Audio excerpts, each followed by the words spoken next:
충격 실화. 캄보디아 콜방에서 살아 돌아온 그녀. 내 목소리가 아직도 전화를 받습니다. 실화 추적 서울. 서울 강남의 어느 겨울 저녁, 27살의 한유진은 휴대폰 화면을 멍하니 바라보고 있었다. 해외 근무, 월 600만 원 이상, 보장, 숙소 제공. 눈에 띄는 문구였다. 요즘처럼 취업이 힘든 세상에 그런 조건은 마치 한 줄기 빛 같았다. 유진은 반년째 일자리를 구하지 못하고 있었다. 퇴사 후 쌓여가는 카드 빚, 월세 독촉 문자, 그리고 집에선 언제쯤 안정될 거냐는 엄마의 한숨. 그런 상황에서 고액 아르바이트라는 단어는 생각보다 더 달콤하게 들렸다. 카톡 프로필엔 캄보디아 콜센터 채용 담당, 친절하게 안내드립니다 라고 적혀 있었다. 유진은 반신반의하면서 메시지를 보냈다. 유진, 안녕하세요. 콜센터 업무라고 하셨는데 어떤 일인가요? 담당자, 간단한 전화 응대 한국 고객 대상으로 안내만 하시면 돼요. 위험한 일 아닙니다. 숙소도 회사에서 제공합니다. 응답은 빠르고 매끄러웠다. 사진으로 보낸 근무지 정형엔 깔끔한 사무실과 밝은 직원들의 모습이 담겨 있었다. 그녀는 잠시 망설이다가 결국 계약서를 이메일로 받았다. 근로계약서라는 제목, 회사 로고, 그리고 캄보디아 프놈펜 주소. 모든 게 진짜 같았다. 며칠 뒤 출국비와 비자 비용이라며 50만 원을 송금했다. 입사 확정되셨습니다. 출국 날짜는 3일 후입니다. 그 문장을 보는 순간 유진은 안도와 설렘이 뒤섞인 웃음을 지었다. 드디어 내게도 기회가 오는구나. 출국 당일 인천공항 게이트 앞에서 그녀는 마지막으로 친구 지민에게 메시지를 보냈다. 유진, 나 잘 다녀올게. 금방 자리 잡고 한국 돌아가면 밥 사줄게. 지민, 그래도 조심해. 요즘 해외 콜센터 사기 많대. 유진, 걱정 마. 나 진짜 회사야. 서류도 다 확인했어. 비행기는 서서히 활주로를 달렸다. 그녀는 창밖의 불빛을 보며 다시는 돌아오지 못할지도 모른다는 생각을 잠시 스쳤지만 곧 고개를 흔들었다. 괜찮을 거야. 다들 괜히 과장하는 거야. 캄보디아 프놈펜 공항에 도착했을 때 그녀를 맞이한 남자는 한국어가 능숙한 중년 남성이었다. 한유진 씨 맞죠? 여기서부터는 저희가 안내해 드릴게요. 그의 미소는 친절했지만 어딘가 차가웠다. 유진은 그의 안내에 따라 승합차에 탑승했다. 창밖은 이국적이었지만 이상하게도 도로에 시가 거의 없었다. 한참을 달리자 차는 시 외곽의 좁은 골목으로 들어섰다. 건물 앞엔 커다란 철문이 있었다. 남자가 문을 열며 말했다. 여기가 회사 숙소예요. 잠깐 쉬었다가 내일 출근하시면 됩니다. 그러나 건물 안으로 들어서자 공기가 확 달라졌다. 창문엔 쇠창살이 있고 문은 자동 잠금 장치로 닫혔다. 그녀는 순간 불안함을 느꼈다. 저기요, 혹시 내일은 몇 시에 출근하나요? 내일 아침 8시. 방에서 기다리면 데리러 올 거예요. 그는 대답만 남기고 철문을 잠갔다. 유진은 혼자 남았다. 방엔 낡은 침대 하나, CCTV 한 대, 그리고 창문 대신 철제 환기구가 있었다. 그녀는 그제야 깨달았다. 이상하다. 회사 숙소라기엔 너무 폐쇄적인데. 휴대폰을 꺼내려 했지만 와이파이는 연결되지 않았고 데이터도 먹통이었다. 밖으로 나가려 해도 문이 열리지 않았다. 그때 복도에서 다른 여자의 울음소리가 들려왔다. 낯선 한국어, 낮게 섞인 남자들의 고함. 그만 울어. 여기선 나갈 수 없어. 유진의 심장이 멈출 듯 뛰었다. 이곳은 회사가 아니었다. 그녀는 가상 콜방, virtual call room, 즉 불법 온라인 사기 콜센터에 노예방에 들어온 것이었다. 아침 7시 철문이 쾅 하고 열렸다. 유심 3번 일어나. 교육 시작이야. 낯선 남자의 목소리가 울렸다. 유진은 눈을 비비며 주변을 둘러봤다. 방문 앞에 서 있는 남자는 군복 비슷한 옷을 입고 있었다. 그 옆에는 무표정한 얼굴의 여자 직원이 있었다. 그녀는 조용히 말했다. 괜히 반항하지 마요. 다쳐요. 유진은 묵묵히 따라 나섰다. 좁은 복도를 지나가자 마치 콜센터 사무실처럼 꾸며진 큰 방이 나왔다. 하지만 분위기는 전혀 달랐다. 벽마다 CCTV가 달려 있었고 컴퓨터마다 번호가 붙어 있었다. 그녀가 앉게 된 자리는 번호 23. 책상 위에는 노트북, 이어폰, 그리고 대본처럼 인쇄된 문서가 놓여 있었다. 이건 뭐예요? 그건 한국 고객한테 읽을 말이에요. 우리 일은 간단해요. 금융사기라고 생각하지 말고 그냥 대본 읽는 일이라 생각해요. 유진은 그 말을 이해하지 못했다. 하지만 잠시 후 스크린에 띄워진 내용은 그녀를 얼어붙게 만들었다. 고객님, 금융보안센터입니다. 고객님의 계좌에서 이상 거래가 감지되었습니다. 본인 확인을 위해 인증번호를 알려주세요. 그건 보이스피싱 스크립트였다. 유진은 손이 떨렸다. 저 이런 거 못해요. 그럼 맞아야겠네요. 그 말을 한 남자는 전기봉을 들고 있었다. 순간 다른 여자의 비명소리가 복도에서 들려왔다. 유진은 그제야 입을 다물었다. 그날부터 그녀의 하루는 지옥의 루틴이었다. 아침 8시부터 밤 10시까지 하루 14시간 동안 대본을 읽고 한국인 피해자들에게 전화를 걸었다. 감시자는 뒤에서 항상 지켜보고 있었다. 거절하거나 틀린 말을 하면 전기 충격이나 식사 금지가 내려졌다. 점심은 미지근한 밥 한 덩이와 말라버린 반찬. 저녁은 컵라면 반 개. 밤이 되면 그녀는 얇은 이불을 덮고 눈을 감았다. 하지만 복도에서는 여전히 누군가의 울음과 욕설이 섞여 흘러나왔다. 그녀는 속으로 수십 번 되뇌었다. 나는 반드시 나가야 해. 어떤 방법으로든. 어느 날 유진은 옆자리의 여자가 속삭이는 소리를 들었다. 한국에서 왔죠. 저도 그래요. 이름은 수연이에요. 언제부터 여기 있었어요? 2달. 도망치려다 잡혀서. 오른쪽 다리 보이죠? 유진은 그녀의 다리를 봤다. 멍자국과 상처, 그리고 붕대. 그녀는 눈을 돌렸다. 이곳에선 아무도 믿지 말아요. CCTV 다 있어요. 말하는 것도 조심해야 해요. 그 순간 화면 속 감시용 카메라 불빛이 반짝였다. 유진은 본능적으로 입을 닫았다. 그날 밤 불이 꺼진 후에도 그녀는 잠들지 못했다. 벽 너머에서 수연의 흐느낌이 들려왔다. 그리고 희미하게 속삭이는 소리. 내일 새벽 3시 화장실 옆 문이 잠깐 열릴 거예요. 그때요. 다음 날 밤 유진은 초조하게 시간을 세웠다. 1시, 2시, 그리고 3시. 복도 끝에서 철컥 하는 소리가 났다. 문이 열렸다. 그녀는 조심스럽게 복도로 나왔다. 어둠 속에서 수연이 기다리고 있었다.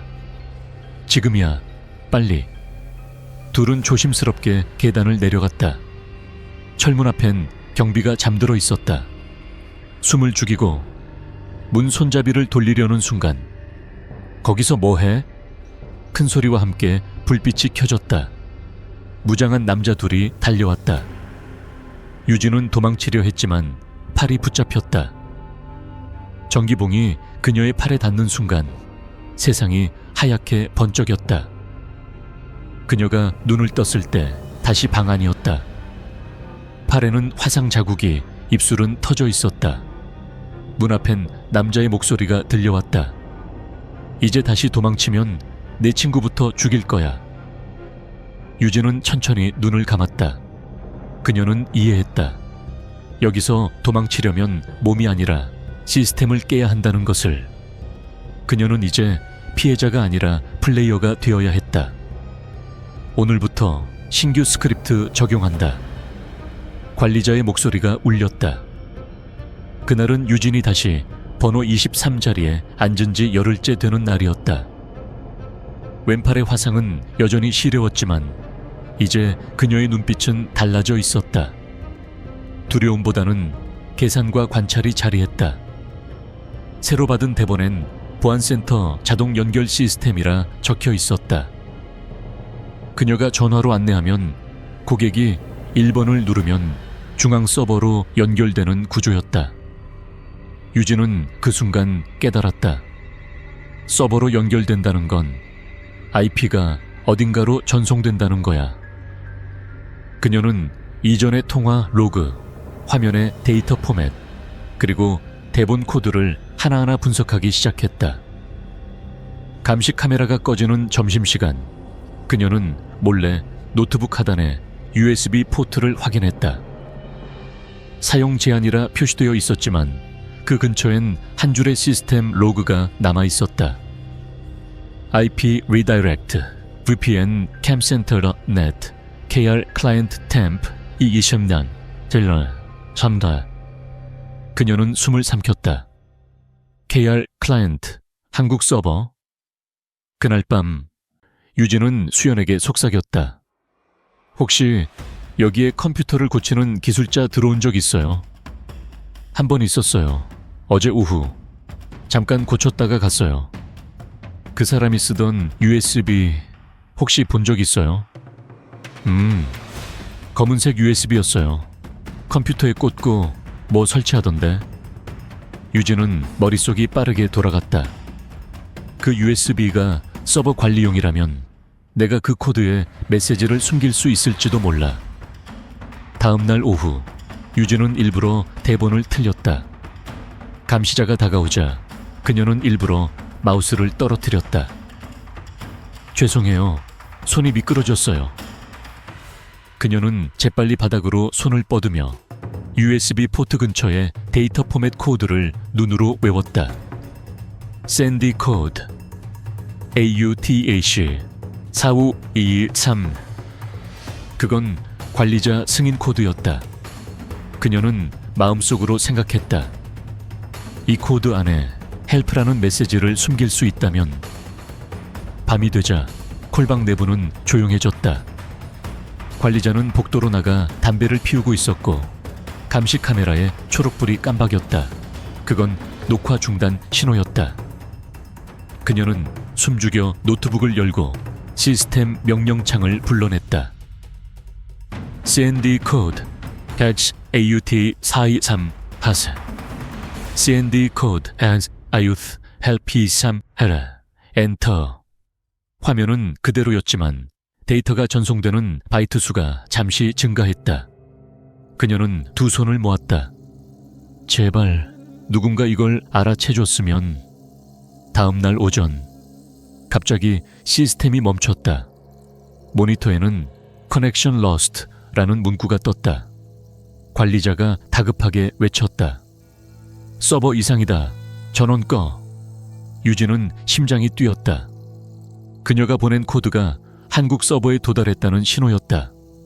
하지만 동시에 관리자의 눈빛이 그녀를 향했다.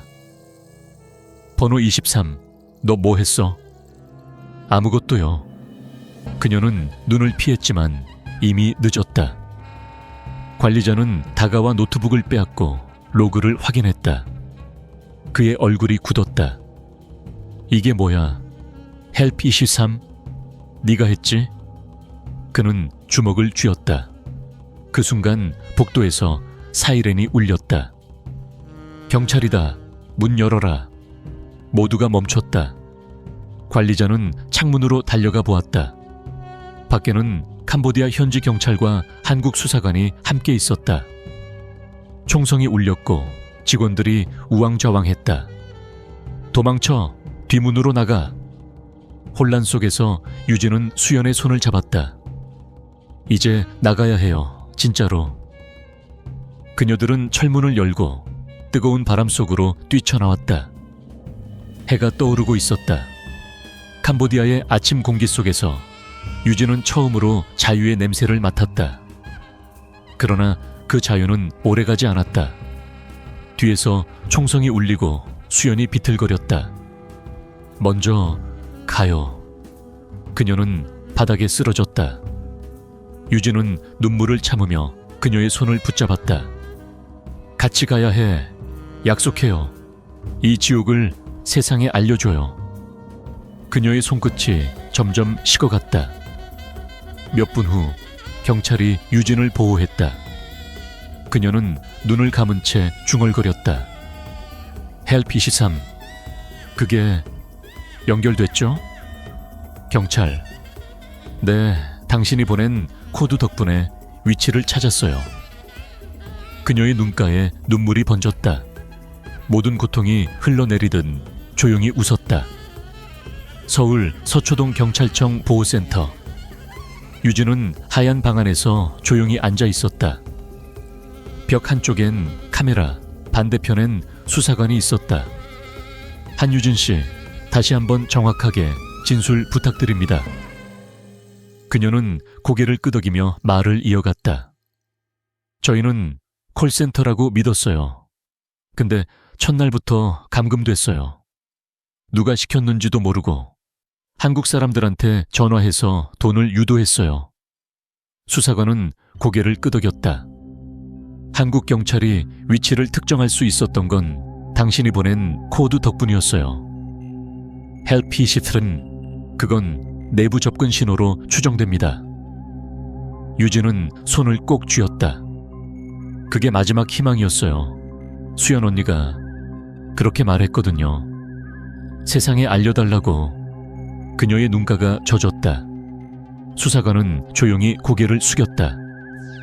며칠 뒤 언론은 일제히 캄보디아 불법 콜센터 실태라는 제목으로 사건을 보도했다. 뉴스 앵커의 목소리가 TV에서 흘러나왔다. 한국 여성 4명이 현지에서 감금돼 불법 보이스피싱에 강제로 동원된 사실이 밝혀졌습니다. 이들을 구출하는데 결정적 역할을 한 건 피해자 한유진 씨의 헬피23 신호였습니다. 그녀의 이름이 세상에 알려졌지만 마음은 무거웠다. 수연의 얼굴이 잊히지 않았다. 잠을 자려 하면 총성 소리와 그 마지막 눈빛이 머릿속을 파고들었다. 그날 밤 그녀의 휴대폰이 진동했다. 새로 지급받은 보호용 폰이었다. 알림창엔 낯선 번호가 떴다. 팜테오우우 캄보디아 국가번호였다. 심장이 멎을 듯했다. 손이 떨리며 화면을 눌렀다. 다시 연결됐어. 번호 23. 그 문자를 보는 순간 손끝이 얼어붙었다. 그녀는 즉시 경찰에게 알렸다. 수사관이 전화를 확인하더니 낮은 목소리로 말했다. 이건 단순한 장난이 아닙니다. IP가 실제로 프놈펜 인근에서 잡혔어요. 유진은 눈을 감았다. 아직 끝나지 않았네요. 그 후 며칠 동안 경찰은 신변 보호를 강화했다. 그러나 이상한 일들이 계속됐다. 새벽마다 집 근처에서 낯선 그림자가 보였고 그녀가 외출할 때마다 누군가 뒤를 따라오는 느낌이 들었다. 도어락이 가끔씩 스스로 깜박였고 지문 인식이 오류를 일으켰다. 기계 문제겠죠. 경찰은 그렇게 말했다. 하지만 유진은 알았다. 누군가 시스템 안에서 여전히 자신을 지켜보고 있다는 걸. 어느 날 그녀는 경찰서에 제출했던 노트북 사본을 다시 열람하게 됐다. 복구된 로그 파일 중 마지막 줄이 이상했다. Reconnect request. User alive. 그녀는 숨을 삼켰다. 이건 뭐예요? 누군가 서버를 다시 켜려 했다는 뜻이에요. 누가요? 확실하진 않지만 내부 조직 중 누군가 살아있다는 겁니다. 밤이 깊어갈수록 그녀의 불안은 커졌다. 거실 불빛을 켠 채 TV를 틀었지만 화면 속 뉴스 진행자의 목소리가 갑자기 멈췄다. 그리고 화면이 깜빡였다. 헬로 20. 그녀는 숨이 막혔다. TV는 케이블 채널이 아닌 인터넷 연결 상태였다. 누군가 원격으로 접속해 있었다. 왜 나를 아직도 찾아오는 거야? 눈물이 뚝뚝 떨어졌다. 그때 갑자기 문 밖에서 경찰입니다 하는 외침이 들렸다. 문을 열자 2명의 수사관이 급히 들어왔다. 긴급 공조 결과 남은 조직원들이 한국 내 서버를 다시 가동 중입니다. 아마도 당신의 신호를 이용한 것 같아요. 유진은 멍하니 서 있었다. 그럼 제가 낚싯밥이 된 건가요? 수사관은 고개를 끄덕였다. 하지만 이번엔 우리가 준비돼 있습니다. 다음 날 새벽, 경찰은 서울 외곽의 한 오피스텔을 급습했다. 그곳엔 실제로 콜방 시스템 복원 서버가 작동 중이었다. 모니터 한쪽엔 유진의 이름과 함께 Virtual System Active 라는 문구가 떠 있었다. 그녀의 신호를 역추적해 시스템을 되살리려던 것이다. 그 순간 서버 관리자 역할을 하던 남자가 체포되었다. 그의 입에서 나온 첫 마디는 유진의 등골을 서늘하게 했다. 그 여자는 아직 시스템 안에 있어요. 그날 밤 경찰청에서 유진은 다시 한번 진술을 마쳤다. 창밖엔 비가 내리고 있었다. 그녀는 조용히 창문에 손을 얹었다. 언제쯤 정말 끝날까요? 수사관은 잠시 침묵하다 말했다. 그 시스템을 만든 사람 아직 못 잡았습니다. 유진은 고개를 숙였다. 그때 그녀의 휴대폰이 다시 진동했다. 번호는 없었다. 화면엔 단 한 줄. 23 접속 대기 중. 그녀의 얼굴이 하얗게 질렸다. 세상이 잠잠해졌지만 그 가상 콜방은 여전히 어딘가에서 돌아가고 있었다. 서울 사이버 수사대 디지털 포렌식실. 하얀 형광등 아래 유진은 모니터 앞에 앉아 있었다. 모니터에는 voice server, backup zip 이라는 압축 파일이 열려 있었다. 그녀는 경찰의 허가 아래 자신이 직접 그 서버 로그를 확인하고 있었다. 이건 내가 일했던 시스템이에요. 그녀의 손끝이 떨렸다. 수사관은 조용히 말했다. 당신이 남긴 신호 덕분에 이 데이터를 복구할 수 있었습니다. 다만 일부 음성 파일엔 이상한 코드가 있습니다. 이상한 코드, 그건 단순한 데이터가 아니었다. 유진은 헤드폰을 끼고 첫 번째 음성 파일을 재생했다. 안녕하세요 고객님, 지금 연결해 드리겠습니다. 익숙한 목소리였다. 자신의 목소리였다. 그녀는 숨이 막혔다. 이건 내가 직접 말한 게 아니에요. 내 목소리를 복제한 거예요. 수사관이 고개를 끄덕였다. 맞아요. 조직은 피싱에 동원된 피해자들의 목소리를 인공지능 모델로 학습시켰습니다. 그들은 사람을 풀어준 뒤에도 삭제된 형태로 계속 이용한 거예요. 유진은 머리를 감쌌다. 그럼 나도 여전히 그 안에 있는 거네요. 모니터엔 유저 20간 Active Voice 라는 표시가 떠 있었다. 그녀는 재생 버튼을 눌렀다. 유진아, 들리니? 순간 숨이 멎었다. 그건 수연의 목소리였다. 난 아직 이 안에 있어. 그날 네가 보낸 신호 덕분에 나도 깨어났어. 하지만 나갈 수가 없어. 내 데이터는 이미 지워졌으니까. 유진은 떨리는 목소리로 속삭였다. 수연 언니, 정말 언니예요. 유진아, 누군가는 이걸 끝내내야 해. 나를 삭제해줘. 그 순간 모니터가 깜빡였다. 경고창이 연달아 떴다. Deletion request detected. Voice unscreen. Linked file found. 수사관이 다급히 외쳤다. 유진 씨, 당신의 음성 데이터도 연결되어 있습니다.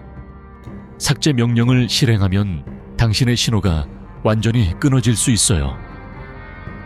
유진은 잠시 눈을 감았다. 비 내리는 푸놈펜의 밤, 수연이 마지막으로 보낸 미소가 떠올랐다. 그리고 조용히 말했다. 그녀를 남겨두고 나 혼자 살 수는 없어요. 그녀는 확인을 눌렀다. 모니터가 하얗게 번쩍이며 모든 파일이 삭제되기 시작했다. Voice illusory. Terminated. 유사 수예원. Terminated. 서버는 몇 초간 웅궁거리더니 완전히 꺼졌다. 그 순간 스피커에서 미약한 목소리가 흘러나왔다. 고마워 유진아. 이제 자유야. 이틀 후 유진은 병원에 입원해 있었다. 정신적 충격으로 며칠간 의식을 잃었지만 다행히 생명에는 지장이 없었다. 수사관이 병실 문을 열며 들어왔다. 서버는 완전히 폐기됐습니다. 남은 조직원들도 전원 검거됐어요. 유진은 미소를 지었다. 그럼 이제 끝난 거네요. 그는 고개를 끄덕였다. 네. 다만 이상한 게 하나 있습니다. 삭제된 서버에서 유진 씨의 음성 파일 하나가 남아 있었어요. 다른 건 전부 지워졌는데 그것만. 무슨 파일이요? 그는 녹음기를 재생했다. 여기가 진짜 현실일까? 유진은 아무 말 없이 창밖을 바라봤다. 가을빛 햇살이 병실 창문을 스쳤다. 그녀는 천천히 속삭였다. 현실이라면 이제 그걸 믿을 차례죠. 그날 밤 병원 복도 끝 CCTV 화면이 순간적으로 깜빡였다.